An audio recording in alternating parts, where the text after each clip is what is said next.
say that even though I would say that that stage may have been necessary for you and for others. I think sometimes we get so locked in with certain individuals because a lot of times we don't believe in dating multiple people. And I had this conversation on another show. Uh-huh. So instead of us making healthy compromises, we start compromising our entire list because we Correct. become comfortable. And I think that dating multiple people, maybe not at the same time, I don't know, that's up to the individual. Correct.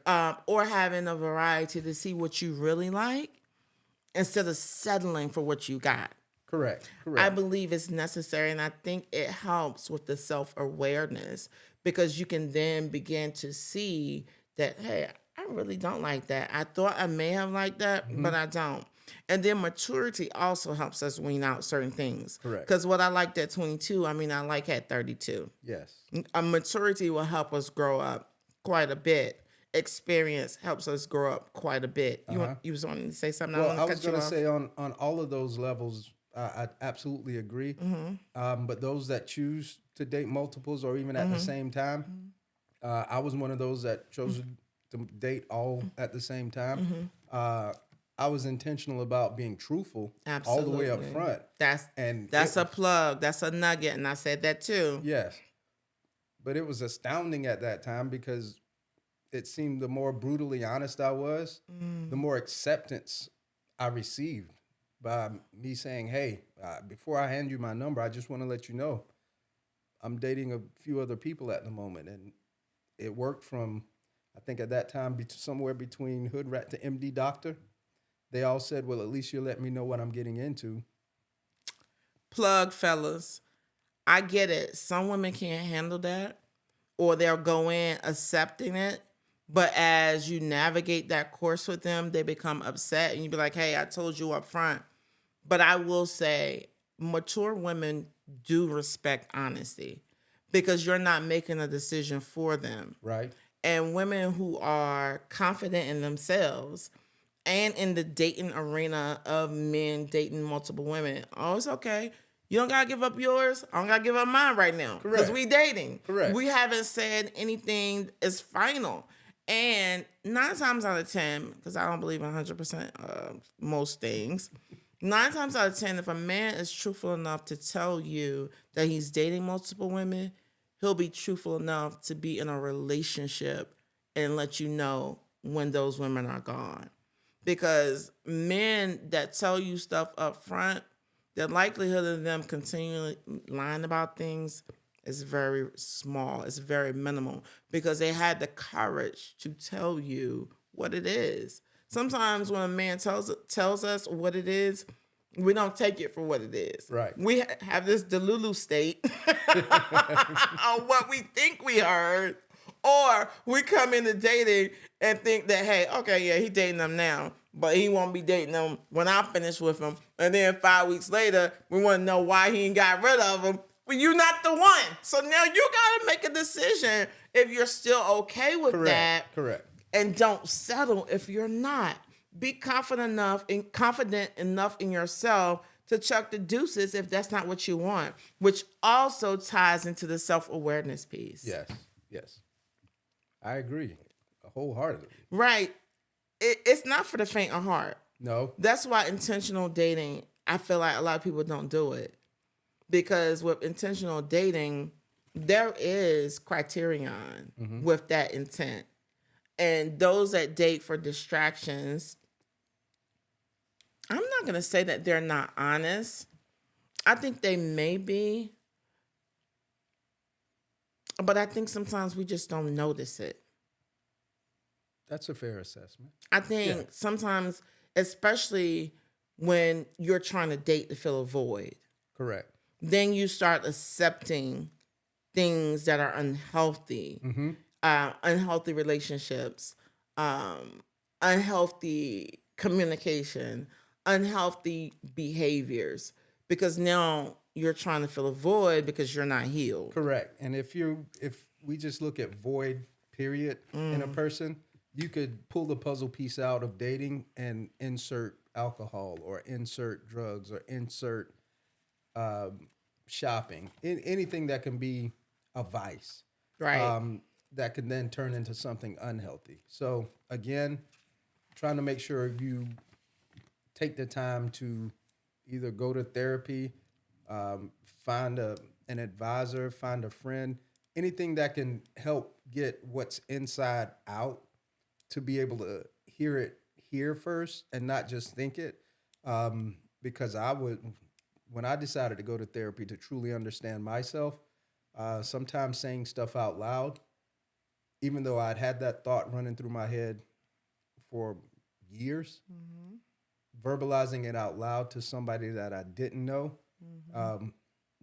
really changed my thought process on assessing not only who I am, but then who I want to be and the man I truly want to walk as I went on my journey of growth. In your journey of growth, when you notice red flags versus green flags, how do you, if you don't mind sharing with us, how do you make the confidence shift to detach from what does not align with your values? Oh, that's because I'll just use the self-proclaimed title. I'm an emotionally aware person. First and foremost, above all else, I will protect my peace. So that doesn't mean, I'm going to treat somebody else badly.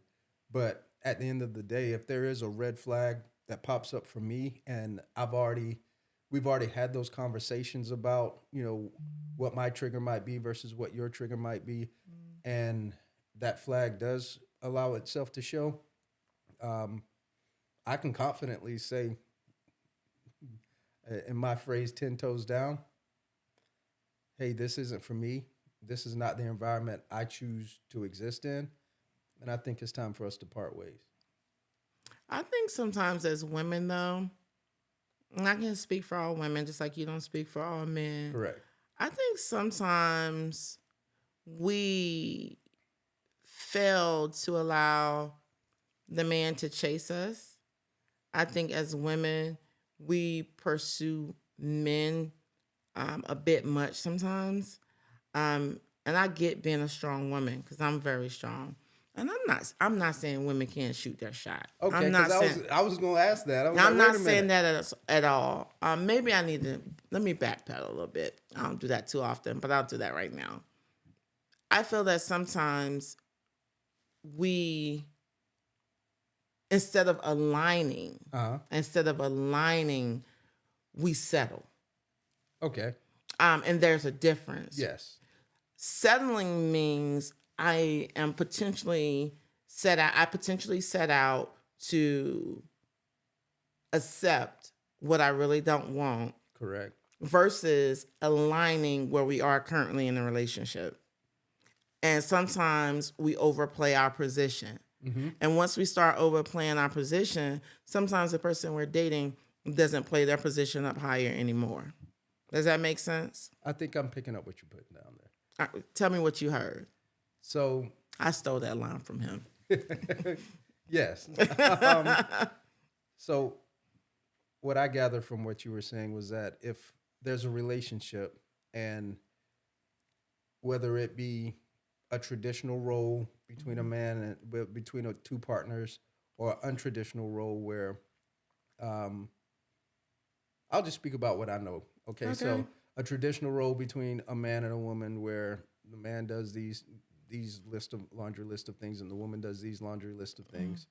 And one of the two starts kind of taking the other's laundry list and moving along with that or bringing that into their umbrella of the things that they do in the relationship from the definition that you were using of overplaying their position. And if that's left too long in the relationship and that person didn't want to overplay their position, but they've accepted that, that's kind of, is that what you were saying where that's something that they may not have wanted to do? And now, right? Or they start chasing that person, wanting a relationship so bad that they're now restructuring what their principles are, restructuring their got it. non-negotiables Okay. to align with this relationship. And And they end up somewhat losing themselves well, and absolutely. end up miserable. And then they're 10, 12, 15 years in a relationship, possibly a marriage. And it's like, God, how did I get here? I don't even recognize myself anymore. Right? Or because they're not that self-aware and they're not realizing that they've done all of that, they start putting more pressure on their partner, saying, "Why don't Ooh. you do this? Why don't you do that?" And the partner's looking like, "That's not how this was set up in the It beginning." ain't never been like that before. Yeah. Well, you knew that was my skill set going in, but I thought that was you. And again, it's been okay. yeah. And again, that goes back to the self-aware part, or even being genuine when you're initially dating and Right. not letting the representative show up. The representative showing up. Right. So, with the representative showing up, is it safe to say that sometimes with that representative, it's not just the wolf in sheep's clothing? Sometimes he shows up or she shows up with walls up. Is that still considered a representative? Or are you just now being smart in this dating game? I think being smart in a dating game can be okay as long as there's communication within that to say, hey, let's be truthful, let's be honest with each other. I'm just not gonna, tell you my social security number on the first date. But I think if there's a conscious effort to both choose to be vulnerable at certain times and at certain mile markers in the relationship, I think that's fair for each other. But it's not fair to like you were saying, being somebody that you're not just because you're chasing, someone is chasing someone else. And then when they finally get the person, then they revert back to who they truly were, which is a recipe for failure every time. It's kind of like, I'm telling my age now. It's kind of like Wile E. Coyote and the Roadrunner. The reason why we watch those cartoons every Saturday morning is because we always wanted the coyote to catch the Roadrunner. But if he did, then the show is over. Absolutely. Because he wouldn't know what to do with it. So the energy that people actually put in the representative and the imposter, they should actually put that into the relationship. Into themselves first. They should put that into themselves first. That's kind of what I meant about putting into a relationship. That energy that you're putting into the imposter and the representative, putting the energy into starting out how you can continue to be. Right. Absolutely. Not in who you're not. Correct. That energy that you're putting in to be this fraud, to try to get the person, no, put that in your self-worth. Absolutely. To be the better you. Yes. I'm not saying this is for everybody, but I put 5 years into myself. I just worked on who I was, who I needed to be, what do I like, what I don't like, and not necessarily in those boxes, so to speak, more so from a mental capacity and a true emotional capacity to understand what makes me tick, why I like those attributes in someone, what I want to provide my attributes to, and how those align, and then not showing up as that representative. If I'm a jokey person and I meet a woman that's serious, I'm not going to turn into a serious person all the time. I'm still going to be that jokey person. Because they need to know what they're getting. And if I'm not accepted, that's okay. Absolutely. Because I have another saying that I choose in life now. I was this person before I met you, and I will still be this person if you decide to leave. Well, there you have it, Lotus Letters podcast listeners. You're this person.